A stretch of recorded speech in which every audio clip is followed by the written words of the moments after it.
지피지기면 백전백승이라는 말, 여러분 우리가 많이 사용하는 말입니다. 상대를 알고 나를 알면 100번 싸워도 승리한다, 그런 말인데 너무 자주 들어서 상식처럼 그렇게 되어버린 문구입니다마는 사실은 이 말이 원문의 내용과는 좀 다르다고 합니다. 잘못 알려졌다고 하는데 원래 문구는 지피지기 백전불태, 적을 알고 나를 알면 100번 싸워도 위태롭지 않다. 이게 원래 손자병법 모공편에 나오는 그런 명문구입니다. 오늘 이 아담과 하와는 에덴 동산에 살고 있었죠. 우리가 지난 시간에 살폈습니다마는 하나님은 아담과 하와를 만나게 하시고 가정을 이루어 주셨습니다. 하나님이 거기 계셨고요. 그들의 삶은 기쁨과 행복, 누림과 축복이 넘치는 그런 삶이었습니다. 아담은 그의 아내와 아주 가까이 지냈고 하나님과 교제할 수 있었습니다. 배가 고프면 널려있는 그 많은 것들 열매를 먹으면 됩니다. 창세기 2장 마지막 부분의 모습인데, 그런데 한 장을 넘겨서 오늘 이 3장의 끝을 보면 모든 것이 달라집니다. 아담은 전혀 다른 세상에서 어떻게든지 살아보려고 발버둥치는 모습을 보게 됩니다. 에덴이라는 복된 처소에서 쫓겨납니다. 생명나무와 멀어져서 온갖 두려움에 직면하게 되고 식량 걱정, 먹을 걱정까지 해야만 합니다. 고통, 두려움, 죄책감, 이런 것들에 사로잡혀 날마다 시달립니다. 저녁이 되어도 하나님을 볼 수 없습니다. 무언가 잘못되어도 한참 잘못된 걸 알 수 있습니다. 전혀 기쁨도 누림도 행복도 없습니다. 우리는 문제가 생기거나 아플 때 어떻게 합니까? 첫 번째는 정확한 진단이 필요해요.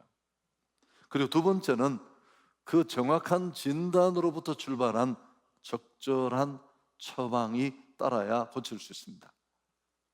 제가 몇 번 얘기한 것 같은데, 대구에 있을 때 제가 작은 교회를 담임으로 섬기고 있을 때 한 분이 좀 문제가 왔어요. 침도 좀 흘리고 신발도 벗겨지고 일을 하는데 사람들은 중풍이 왔네, 기도하자. 저는 좀 달랐습니다. 다른 이유일 수도 있다. 전도사가 그런 얘기를 하니까 성도들 표정이 별로 안 좋았습니다. 은혜 없는 사람 같잖아요. 기도하자는 사람 앞에 병원 가서 진단받자고 하니까 계명대학 병원이라는 큰 병원에 갔더니만 폐암 말기였어요. 폐가 막 전이가 되어 가면서 그게 머리 쪽으로도 하나가 날아가서 사고 영역을 좀 누르고 있어서 그런 증상이 나타났습니다. 여러분, 정확한 진단 없는 처방은 옳지 않습니다. 아니, 고통을 더 깊게 만들 수 있습니다. 진단이 바로 출발점인데, 오늘 인류가 에덴에 있던 첫 번째 사람들이 이렇게 무너진 이유가 뭘까요? 여러분, 인류 최악의 질병은 무엇일까요? 이 전염병이 아주 정말 광폭으로 영향을 미치는 이 시대에 우리가 자주 던지는 질문입니다. 역사 속에 패스트, 스페인 독감, 또 우리는 지금 코로나19에 떨고 있습니다. 또 수년 전에는 메르스라는 비슷한 전염병의 어려움을 겪었고, 우리 기억에 생생합니다. 5월 행축을 바로 코앞에 두고 이런 일이 벌어져서 아주 애써 노력했던 생명의 결실들을 충분히 거두지 못하는 아쉬움도 있었습니다. 코로나는 이것에 비할 바가 아닙니다. 전 세계 코로나 확진자가 1억 명을 넘어섰고요, 사망자만 200만 명이 넘습니다. 지금도 여전히 싸우고 있고, 백신이 개발되어서 조금 상황이 호전되긴 했습니다만 별로 우리 피부로 느끼는 건 달라진 게 없습니다. 그렇지만 인류 최악의 질병은 죄입니다. 죄. 치명률 100%입니다. 인생의 모든 것들을 초토화시켜버립니다. 우리가 이뤄놓은 그 어떤 것도 다 무너뜨려 버립니다. 창세기 3장은 이 치명적인 병, 인간을 처참하게 짓밟아 버리는 이 죄라는 병의 유입 과정, 그리고 무엇보다도 전파자의 정체가 드러나요. 코로나에 뜨는 이유도 사실은 치명률보다는 전파력 때문인데, 좀 더 심각한 표현을 쓰면 악의 기원에 대해서 3장은 말합니다. 사단인데 마귀, 거짓의 아비로도 알려져 있고 하나님과 인류의 대적입니다. 사단은 먼저 하와에게 접근을 했고 매혹적인 뱀의 모습으로 그를 설득합니다.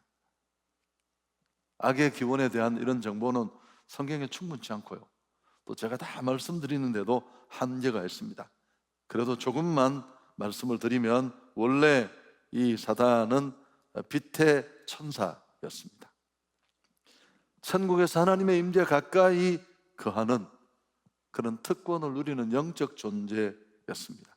그렇지만 마귀는 자신의 지위에서 교만했고 하나님의 자리까지 넘보다가 쫓겨나서 이런 지경이 되어서 인류의 시작부터 하나님의 역사를 파괴하려고 합니다.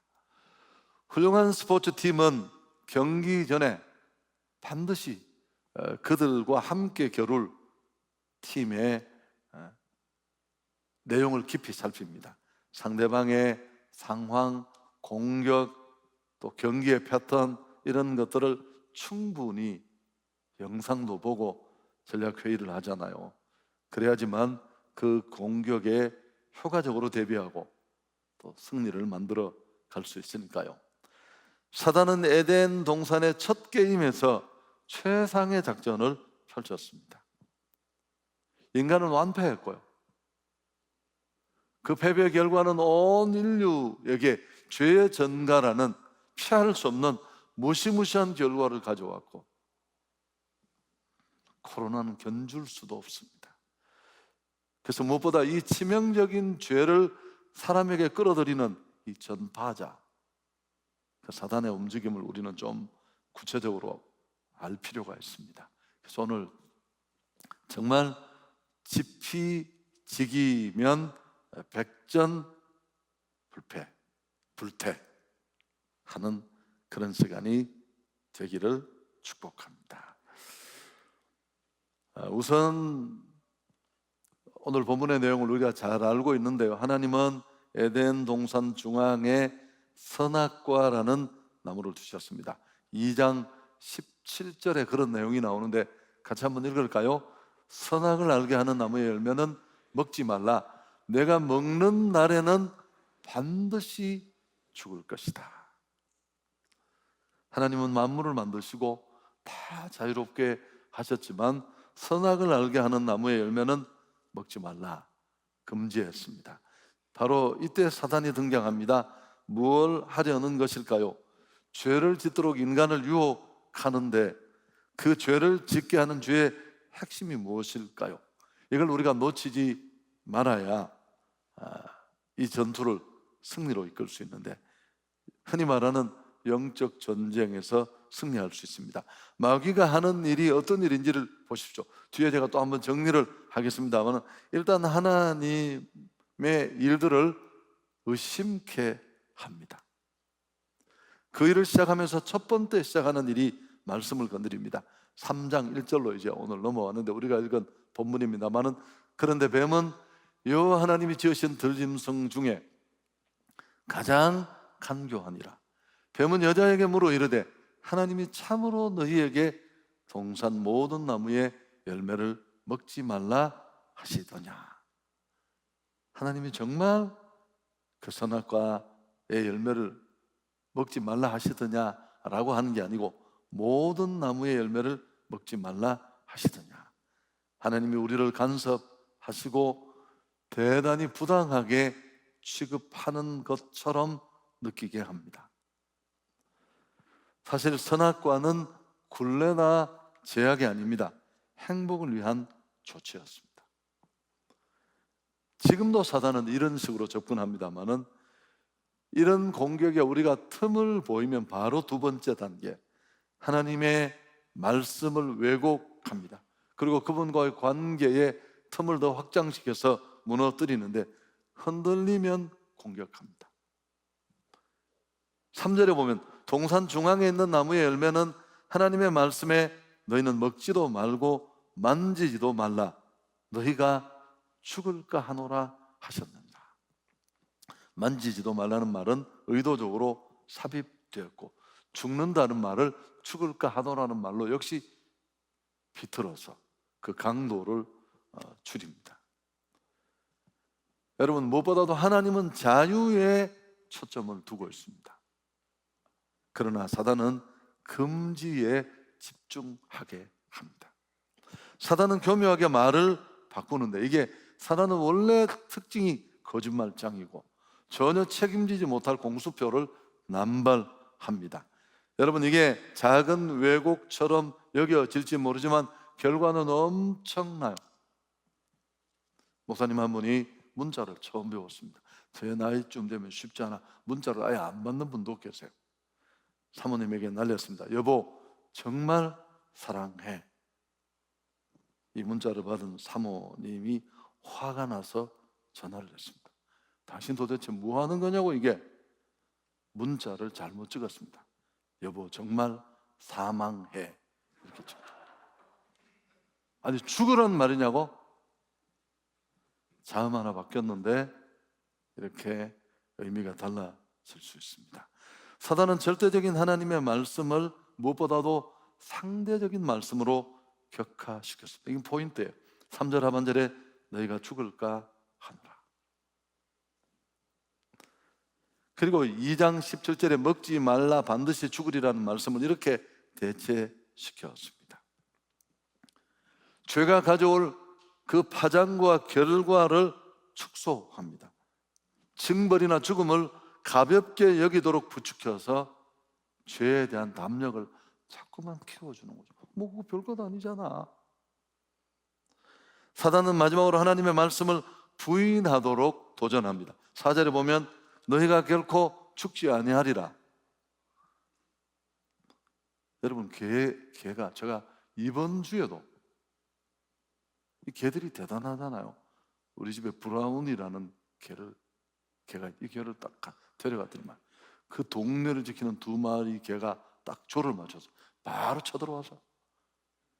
그래서 개들도 정말 무서운 게 딱 이 브라운이는 약하다 싶으면 자기가 무릎을 딱 꿇어요. 그리고 다른 데를 쳐다봐 지나가도록. 집에까지 쳐들어와서 자기 경계 표시를 하고 도망갔어요. 참 무섭더라고. 제가 하도 개가 못 됐어. 딱 쳐다보니까 저한테 한 3m 앞에서 딱. 여러분, 제가 그런 말, 개도 10m 거리를 두고 지나가는 사람이 떠는 떨림을 몸으로 느낄 수 있다. 그래서 쫄았구나 싶으면 바로 그냥 공격 태세를 갖춥니다. 이렇게 흔들리는 모습을 보이니까 다 무너지는 겁니다. 마지막으로 미끼를 던지는 것도 있지 않습니다. 이것도 아주 급선데 5절에 너희가 그것을 먹는 날에는 너희 눈이 밝아져 하나님과 같이 되어 선악을 알게 할 줄 하나님이 아신다. 사단교라는 종교가 미국에서 시작했습니다. 추종자들이 꽤 많아요. 이 사단교다른 추종자들은 사단이 정말 우리의 구주라는 겁니다. 하나님은 인간이 자기같이 되어서 자기처럼 될까봐 그렇게 못하도록 강제로 묶어두고 경계를 지어두고 선악과라는 울타리를 만들어 인류를 괴롭히는데 그걸 해방시키고 진정한 자유인으로 주도적인 삶을 살도록 길을 열어준 대상이 사단이다. 뭐 그런 얘기입니다. 소중한 시간에 다 말하기도 어려운 얘기예요. 사단의 공격을 받은 인간은 심각하게 흔들렸고 마침내 하나님 말씀을 무시하고 사단의 말에 귀를 기울이게 되고 에덴의 축복을 상실합니다. 에덴이 기쁨이라는 뜻이거든요. 행복은 그렇게 사라진 겁니다. 생명과 축복이 근원 되신 하나님을 잃어버린 겁니다. 물 떠난 물고기가 행복할 수 있을까요? 아니요. 가습기 들여놓는다고 해결될 문제가 아니죠. 포르쉐 탄다고 달라질 일이 전혀 아니죠. 사단은 성도의 마음에서 하나님을 빼앗아갑니다. 구체적으로는 하나님의 말씀을 빼앗아가는데 마태복음 13장에서 여러분 말씀했죠. 자, 이 시간 우리는 결정할 필요가 있는데요. 세상의 말을 들을 것인가, 하나님의 말씀을 들을 것인가. 탕자는 집을 나갔습니다. 그 이유가 뭡니까? 아버지가 너무 나의 자유를 구속하고 부당하게 취급한다, 이런 생각이 그의 마음 안에 있었을 것입니다. 그래서 관례를 무시하고 아버지의 존재를 짓밟고 아버지 죽어야 나눌 수 있는 유산을 상견해 달라고 요청하고 모든 걸 날려버리고 다시 돌아오잖아요. 그리고 나서 그는 아버지라는 그 울타리가 얼마나 귀한 축복인지를 알게 되었습니다. 여러분, 이제 한번 정리를 해 보겠습니다. 타락은 의심에서 시작되고 구원은 믿음에서 시작된다는 말이 있습니다. 자, 우리는 어떻게 하면 이런 끊임없이 우리를 공격하고 하나님으로부터 분리시키고 인간을 처참하게 지옥으로까지 끌고 가고 또 기독인으로 말하여 인하여 실패하고 영향력을 잃어버리는 자리까지 몰고 가는데 이 사탄을 어떻게 이길 수 있을까? 자, 우선은 이 창세기 3장을 모르면 우리는 아무것도 모릅니다. 그냥 막 사는 거예요. 막. 얼마나 많은 사람들이 막 삽니까? 인생이 내 것인 줄 알고. 어떻게 우리는 다시 이 전쟁을 이기고 에덴으로 돌아갈 수 있을까요? 제일 중요한 게 만남입니다. 저희 조카가 하나 있는데 책을 어마어마하게 넘친 거예요. 이번 명절에 우리 가족들이 모여서 1박 2일을 할 기회가 있었는데 얘는 딱 들어오면서 제가 사놓은 제 책을 빼서 계속 C.S. 루이스 하여튼 어마어마하게 싹 다 읽어서. 내가 책을 읽은 이유가 뭐냐 하면 하나님의 존재에 대해서 의심 때문입니다. 이게 10년이 넘는 방학이에요. 이 엄마도 대단해서 창조과학회 강의를 무려 12번을 신청해서 대구에서 차를 타고 와서 또 듣고 얘 안에는 여전히 이 고민이 해결되지 않았어요. 외삼촌은 굉장히 좋아해요. 전에 우리 막 물티슈 선물도 400만 원씩 보냈어요. 자기 교회 안 보내고 왜 보내? 자기가 여기 보내고 싶대요.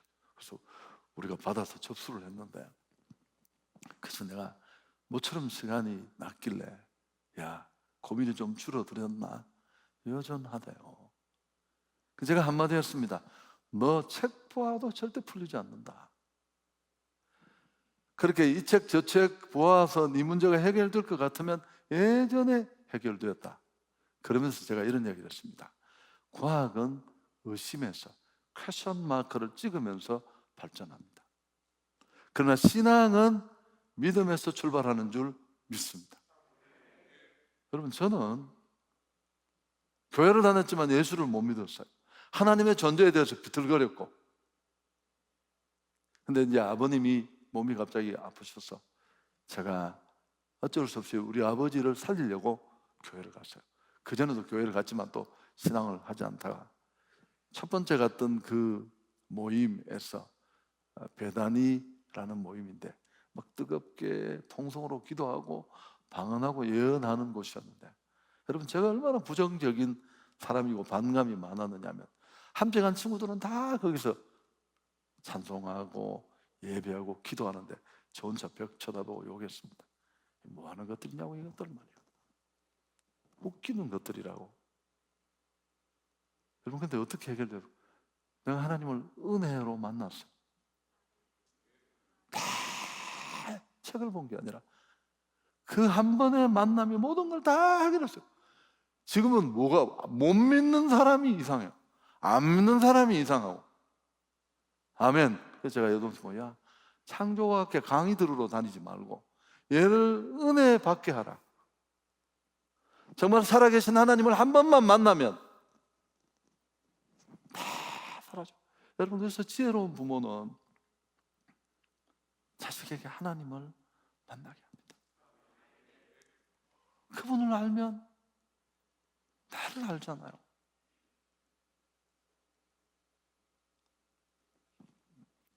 왜 사는지, 왜 달려가야 하는지, 그 속에 다 해결이 되니까. 여러분, 창세기 이 사건 바로 뒤에 이른바 프로토 복음, 원시 복음이 선포돼요. 그게 다 이유가 있는 거예요.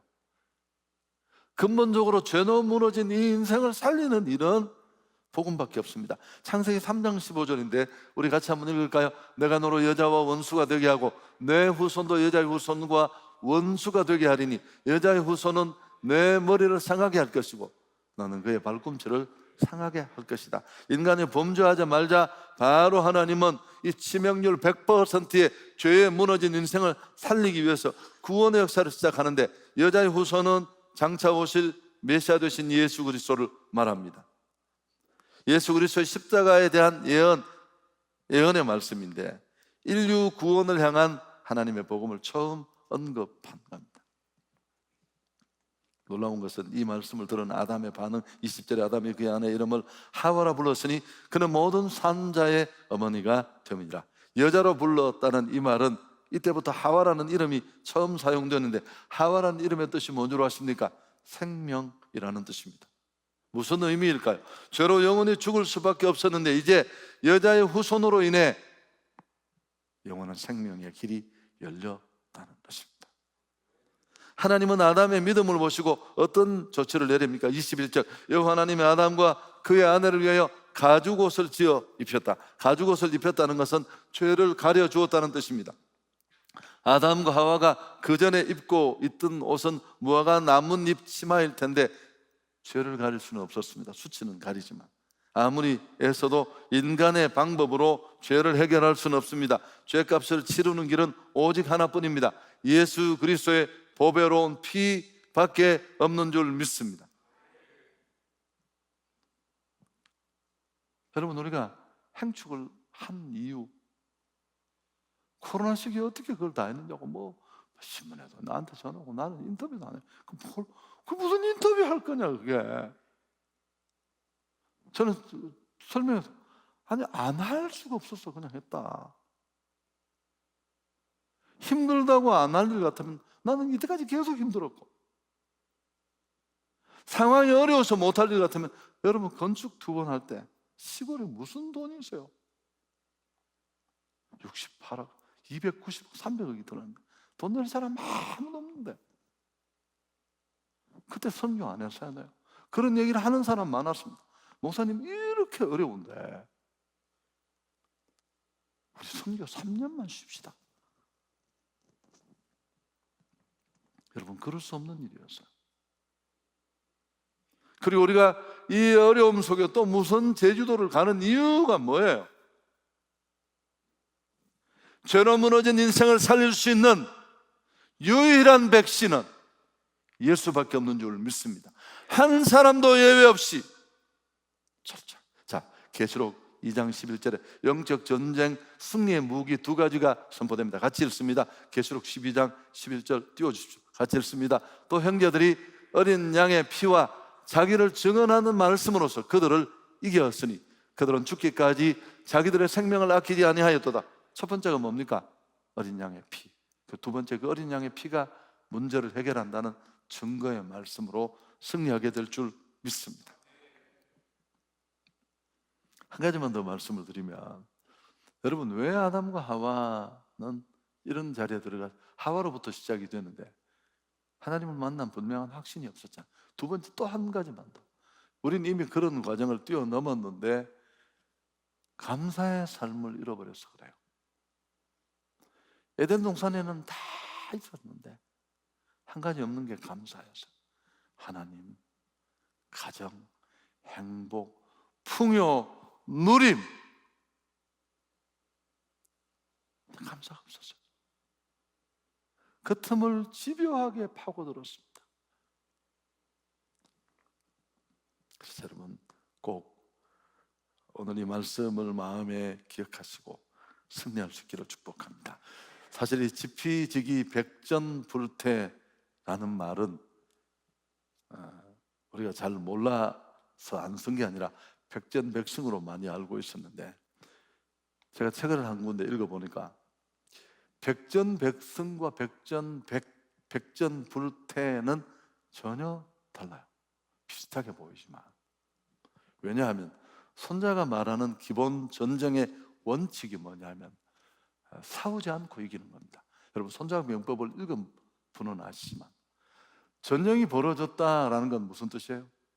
우리도 굉장히 많이 손상을 입는 겁니다. 승리를 얻어도 최고의, 손자가 말하는 최고의 전략은 모든 준비를 갖춰서 아예 적이 사울 의지조차 꺾어버리는 승리.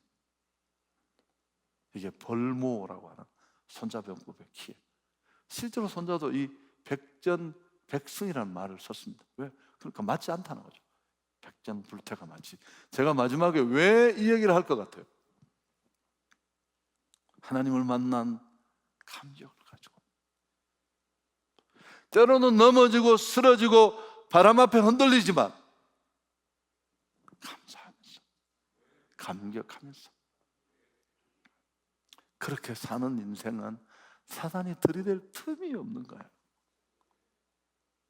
오늘 제 설교가 충분하지 못했습니다만, 오늘 우리가 이 첫 번째 인간이 실패하고 무너지는 영적 전쟁의 모습에서 승리의 길을 찾으시고 꼭 행복한 삶 누릴 수 있기를 주 예수 그리스도의 이름으로 축복합니다. 하나님 영광을 돌리겠습니다.